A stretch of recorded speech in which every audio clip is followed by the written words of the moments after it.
Rafah crossing with Egypt in a limited way once the search for the body of the last remaining Israeli captive is completed. The announcement came from Prime Minister Benjamin Netanyahu's office. Officials say the crossing will open only for the movement of people and only after the operation to recover the captives' remains is exhausted. Israeli forces are currently searching areas in northern Gaza, including a cemetery near Israeli-controlled zones, as intelligence teams look for the body of the police officer Ran Givili. Hamas says it has already shared the location with full transparency and insists it has met all ceasefire obligations. The issue has become a key test for moving into the next phase of the US-brokered ceasefire. Meanwhile, Israeli attacks continued across Gaza, killing at least 3 Palestinians and wounding several others, raising concerns over new violations of the truce. Madhav Nalapat joins us now. He's the editorial director of the Sunday Guardian, joining us live from New Delhi to discuss the ongoing situation inside the Palestinian enclave. Thank you very much for joining us, first of all. Of course, there are urges from the United States to move to this next phase of the Gaza ceasefire deal. However, it's been highly fragile, highly volatile, multiple violations by both sides, over 400 Palestinians dead post-October the 10th and 3 Israeli soldiers dead. And of course, the main sticking point, 1 hostage remains, is still in Gaza with operations going on. Do you think that pressure from the United States is correct? Do you think that both Israel and Hamas should pursue the second stage of the ceasefire deal at this stage? Look, the fact is that Gaza has not complied with the requirements of the first stage, and Hamas is doing anything but disarm. In fact, it is trying to reclaim control of Gaza, and for Israelis that is absolutely intolerable. So I'm glad that Israel is allowing a partial reopening of the corridor, because the people of Gaza are really the victims of this brutal war in the IDF, the Israeli Defense Forces, and Hamas.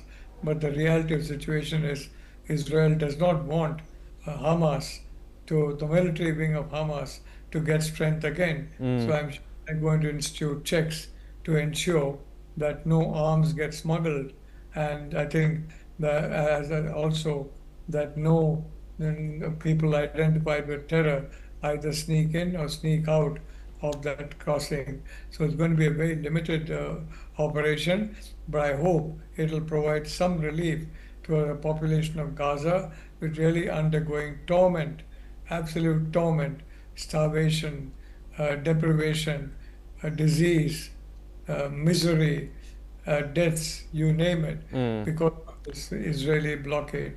So I'm glad there's a partial reopening, but it's only partial because Israel does not want Hamas to re-emerge, especially the military wing. And Hamas wants to re-emerge. In fact, it is using terror tactics to subdue the population once again. Okay. So that's the problem for Israel.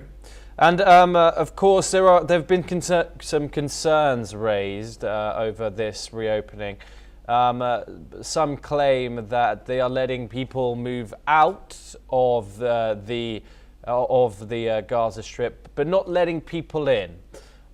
Some people and critics of this plan are saying that they would like Palestinians to move out of Gaza, and even others claiming that this amounts to certain violations of the UN Charter in not letting that free flow of people come in and out of Gaza for humanitarian means.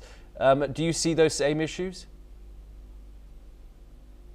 Look, I would tell you very clearly that unfortunately the UN Charter exists only as an abstraction. It does not exist in practice. Countries that are regionally strong or globally strong simply ignore the UN Charter, and I'm afraid Netanyahu, Prime Minister Netanyahu, is in no condition to obey the charter and, in fact, be part of an organizational network that declared him a war criminal. So I'd like to say that, in my view, is only going to be a partial reopening, and the United States only a limited amount of pressure it can exert on Israel, because Israel is a very powerful lobby in the United States, is very active also where the White House is concerned under President Trump. So there's only a very limited amount of leeway that the US has. And I think the US has used up that leeway in this partial reopening. I don't see any further concession being made on the Israeli side. And of course, Professor Lalaput, this comes as 3 people are killed today in the enclave through an Israeli strike. We don't know the details of the operation as of yet. But of course, this some would claim, would be a violation of the ceasefire deal, which of course calls for an end to all hostilities. Why is Israel continuing its operations at such a large scale, especially the striking of infrastructure and killing people inside the enclave, even though the US brokered ceasefire says not to do that? Look, the US president has very limited amount of leeway here. For Israel, it's an existential question. The point is that Hamas does not accept the existence of State of Israel. In fact, if you look at the charter of Hamas, the founding charter, it does not even recognize the right of the Jewish community to survive as a community. So that is the Hamas charter.